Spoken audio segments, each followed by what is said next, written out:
So here's my book that I had wanted to bring out, My Bondage and My Freedom by Frederick Douglass. Interesting. The year is 1855 that he had this edition written. And the Bible students, the Bible Watchtower and Bible Tract Society opened July 1st, 1879.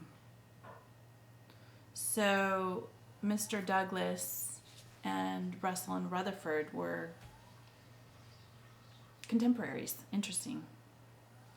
Now, what's even odder, because when I purchased this, it wasn't so that I could look up apostate literature. Like I said, I didn't want to, but I thought it was very interesting because Russell and Rutherford still had the view that people of color should be used as servants. And I will put the link below.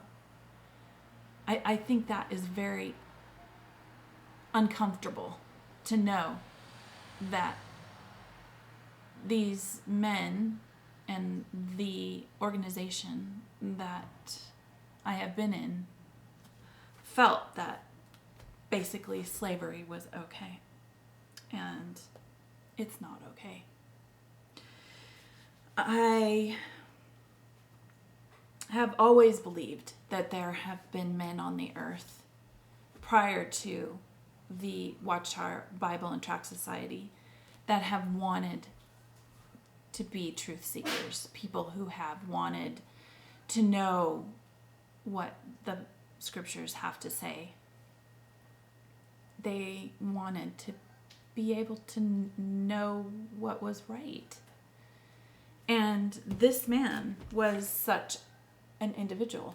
He was a beautiful man who was willing to speak out for his people.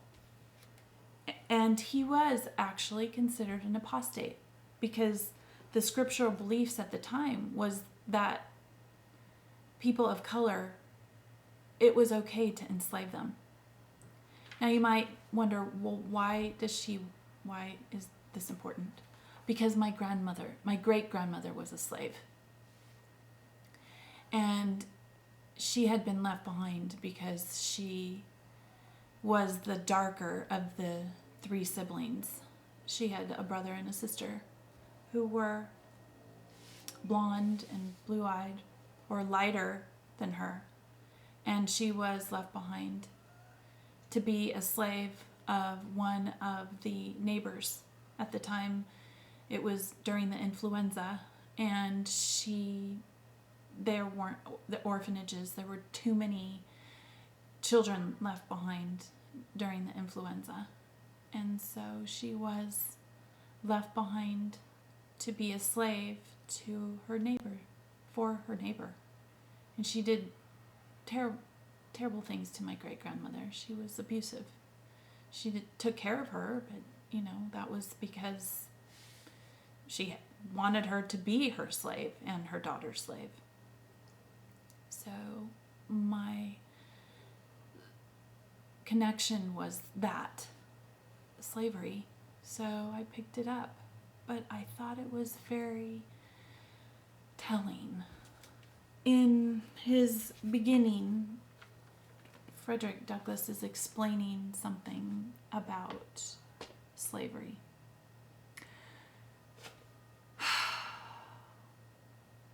The fundamental principles of the Republic, this is talking about the United States, to which the humblest white man, whether born here or elsewhere, may appeal with confidence in the hope of awakening a favorable response, are held to be inapplicable to us. The glorious doctrines of your revolutionary fathers and the more glorious teachings of the Son of God are construed and applied against us. We are literally scourged beyond the beneficent range of both authorities, human and divine. American humanity hates us, scorns us, disowns, and denies in 1,000 ways our very personality. The outspread wing of American Christianity, apparently broad enough to give shelter to a perishing world, refuses to cover us. To us, its bones are brass, and its features iron.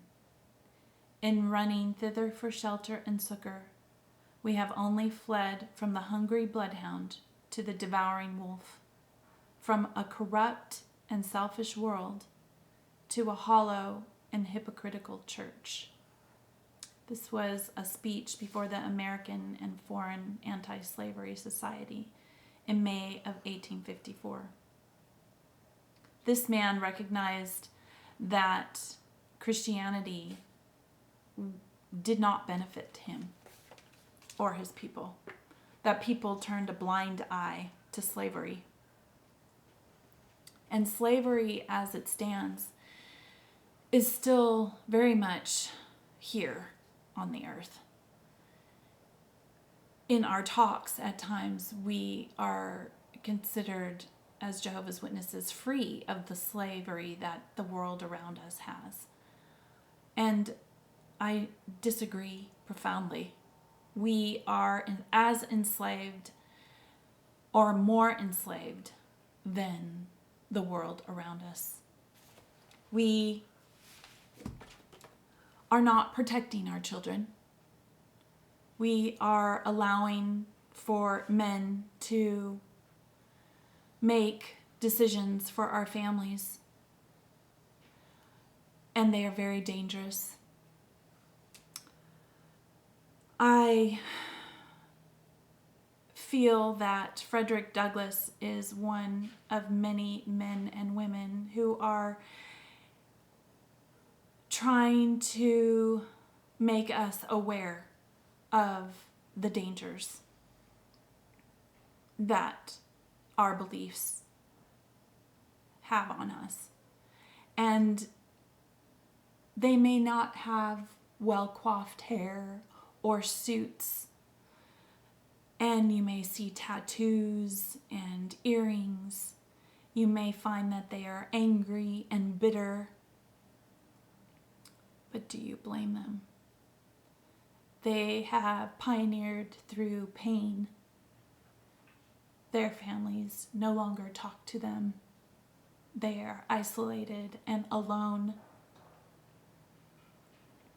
Some of these individuals have not seen their families for decades.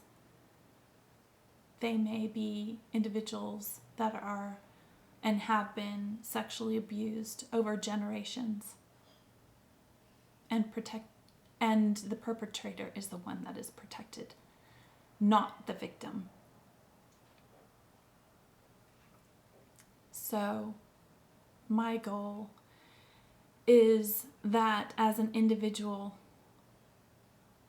that I bring light to the fact that these people do exist, and lives have been ruined, families have been destroyed, and at times it's because of our silence.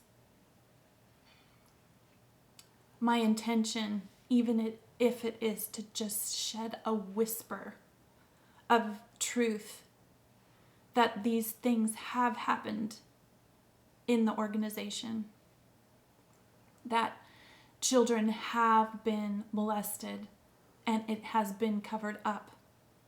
That is what I want to bring to light. It is so convenient for us to disappear, and I won't let that happen. For the surviving child molest victims and their families, I'm here to tell you to please don't shun them. Help them to heal. They will be going back to their congregations, and they need succor. They need shelter. They need encouragement. I'm here to validate Candace Conti and other faceless survivors. Currently, there's a case in Arkansas. The Watchtower henchmen, their lawyers, have no mercy. They will hurt these victims and their families. And I had but a taste of their serpent-like bite. They have every intention of demonizing these children in these cases and their parents, who are already going through unspeakable difficulties, horrors. Just living a normal life will be difficult for these children. Their families will break down in ways they never dreamed in their worst nightmares. When they need support, most of the congregation they reside in will question their loyalties to God, when in actuality, they should be providing comfort and help through these tragedies. I'm putting a face to the horrors that have happened in the past, and it is still happening to our families, and I am speaking out. I do believe we're in a movement of sorts, just like the abolitionists of old, just like women's suffrage. And there have been many who have pioneered before me in the pains that come with this believing in doctrines of men, not protecting our children, not protecting our children in the organization or out in the world that we preach to. The Watchtower Bible and Tract Society has no intention of changing. I also want to let those who feel alone, I want to let you know you are not alone. Whether it be a lifestyle change or you have undergone years and years of sexual abuse quietly, or you are going through it now.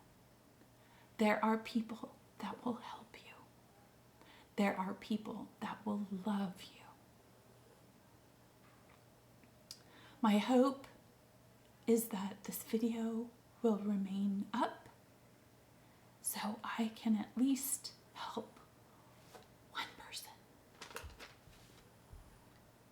from committing suicide. Your life is precious.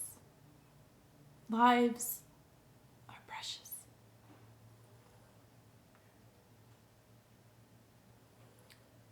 Our culture as Jehovah's Witnesses is unlike our culture as Jehovah's Witnesses is not unlike that slave on a plantation.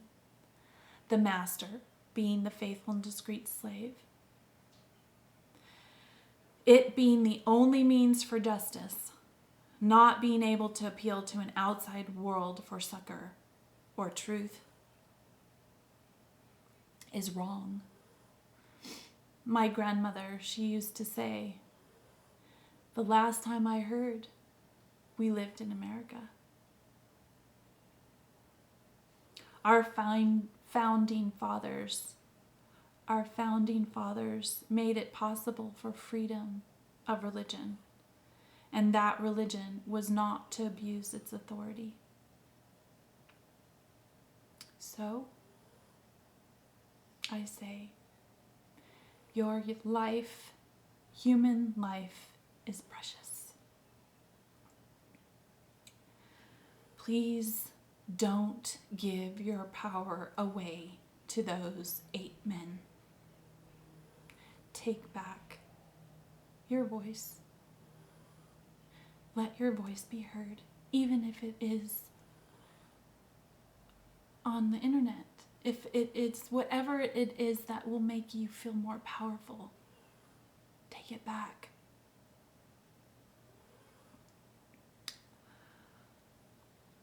I believe as individuals, we have freedom of choice, freedoms to protect our children. There's a saying that our children are our future. What kind of future will we have if we can't protect the most vulnerable? We take our children's dreams away when we don't protect them. So, I might be a whisper for such freedoms, but together, our whispers will turn into voices, and our voices will turn into screams,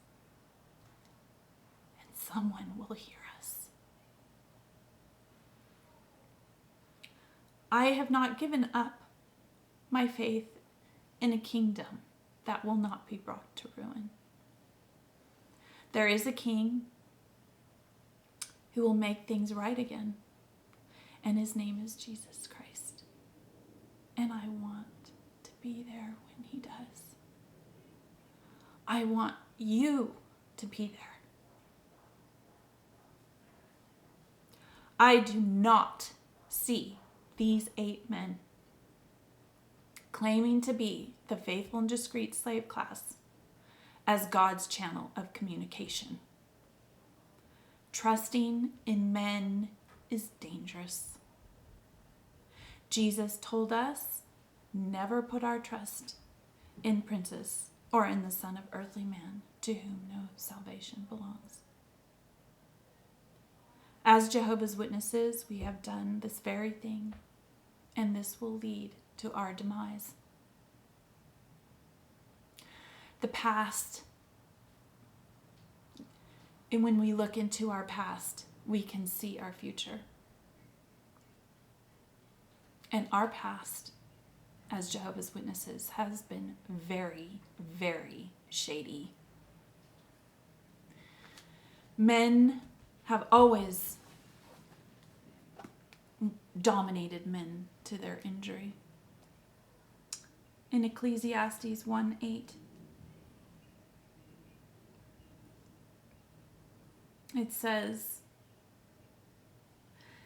everything leads to weariness, our weariness too great for words. Our eyes can never see enough to be satisfied.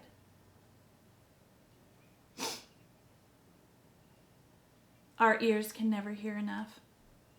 What has happened before will happen again. What has been done before will be done again. There is nothing new in the whole world. Look, they say, here's something new. But no, it has all happened before, long before we were born. That's Ecclesiastes 1:9. I'm going to read that again. Ecclesiastes 1:9. What has happened before will happen again. What has been done before will be done again. There is nothing new in the whole world.